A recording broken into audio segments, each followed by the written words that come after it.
बिस्मिल्लाहिर्रहमानिर्रहीम। अस्सलाम वालेकुम स्टूडेंट्स। 16 लेक्चर हम लोग स्टार्ट कर रहे हैं आज, ठीक है। अच्छा, 16 चैप्टर में ना मैंने आपको कुछ बताना था कि लास्ट टाइम ना कुछ मिसिंग हो गया था, तो वो मैंने ऐड नहीं कर पाया। आपने नोट किया होगा कि कल वाला लेक्चर बहुत ही शॉर्ट सा हो गया था।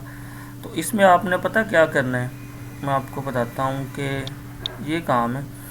अच्छा, जो कोई भी एक भी क्वेश्चन थोड़ा सा भी हटके है तो मैं आपको वो सारे करवा रहा हूँ। जो सेम एक जैसे क्वेश्चन है जिसमें कोई नई चीज़ यूज़ नहीं हो रही, मैं वही क्वेश्चन आपके लिए छोड़ता हूँ कि आप वो कर लें। दूसरा सोल्यूशन आपके पास मौजूद है, आप उधर से भी देख सकते हैं।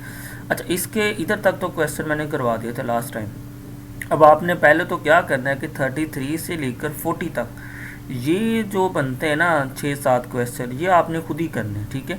अब इसमें क्वेश्चन में मैं आपको बता देता हूँ कि इन क्वेश्चनों में एक तो फार्मूला यूज़ होगा वही वाला कि जी ये फंक्शन है, पावर छोड़ के 7 डेरिवेटिव इसका मौजूद हो तो फंक्शन में ऐड कर देना, उसी पे डिवाइड कर देंगे, ठीक है।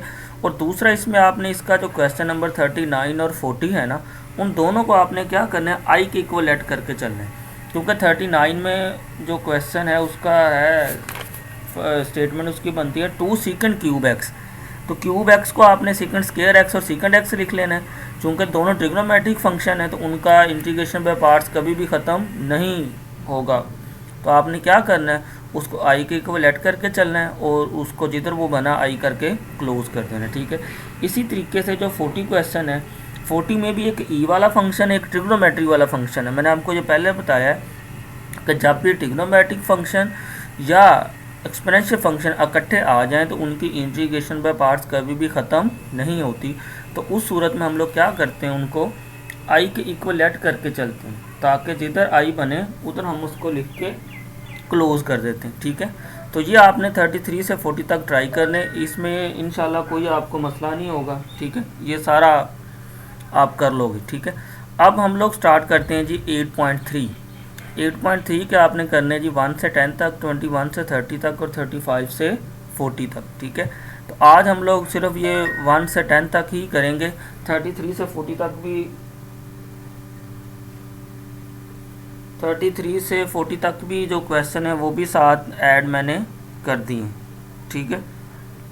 अच्छा, अब आपने क्या करना है कि पहले 10 क्वेश्चन कर लेना। अब 10 क्वेश्चन में देखो कि मैं आपको बता रहा हूँ कि ये जो हम लोग करने लगे आप कि ये भी कोई नई चीज़ नहीं है। ये मैं क्लियर कर दूँ कि ये सारी ही चीज़ें आप सेकेंड ईयर के अंदर कर चुके हो, कि सेकेंड ईयर में इंटीग्रेशन वाले चैप्टर में ये सारी चीज़ें जो या आप क्वेश्चन भी करवाने लगा हूँ, ये क्वेश्चन भी सारे उधर हो चुके हैं। सिर्फ आपको वो रिवाइज करवाना चाहो कि ये आपने पढ़ा था कि ये सब्स्टिट्यूशनें होती हैं कि जब भी इस किस्म की फॉर्म आ जाए हम लोग ये सब्स्टिट्यूशनें करते हैं, ठीक है।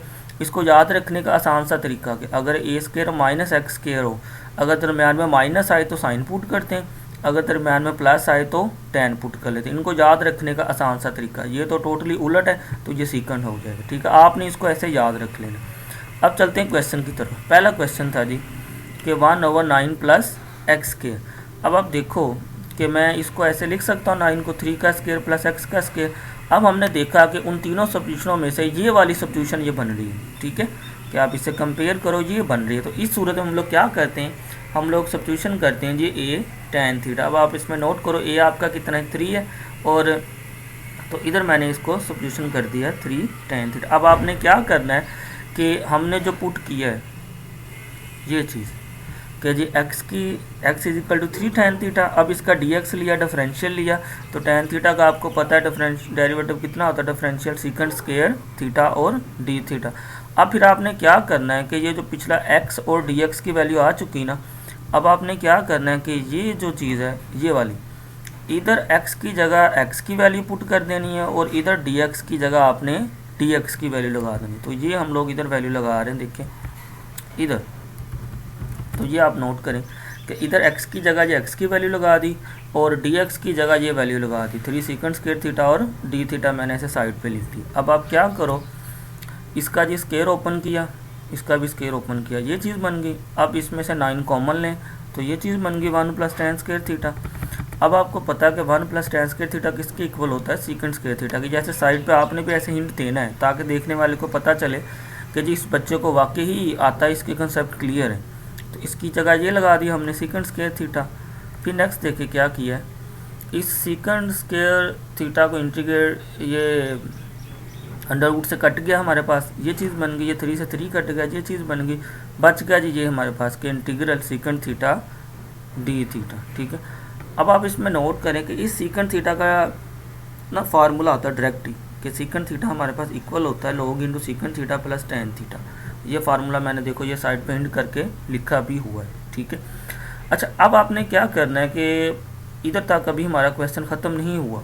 अब आपने क्या करना है कि इस सीकेंट थीटा की वैल्यू और इस टेन थीटा की वैल्यू फाइंड करनी है, वो फाइंड करके आपने इधर पुट करनी है, फिर क्वेश्चन हमारा सॉल्व होगा। ठीक है, देखें तो ये हमने पुट किया हुआ था x equal to 3 tan theta, तो टेन थीटा की वैल्यू तो इधर से निकल आई हमारे पास कि जी x/3। अब रही बात उसकी सीकेंट थीटा की वैल्यू की, तो उसके दो तरीके होते हैं, आपने इंटर में भी पढ़ा था कि या तो हम लोग ये फार्मूला यूज़ करके निकाल लेते हैं या हम लोग ट्राइंगल भी बना लेते हैं। ठीक है, लेकिन अगर ट्राइंगल बनाएं तो वो काम थोड़ा सा लेंथी हो जाता है, तो इसलिए मैंने ये फार्मूला यूज़ कर लिया। ठीक है, तो इसमें tan 1 plus ten square theta, ten की ये वैल्यू लगाई, इसका एलसीएम लिया, सिंप्लीफाई किया, ये आगे वैल्यू प्लस माइनस की, तो पॉजिटिव वाली वैल्यू हमने ले ली इधर से।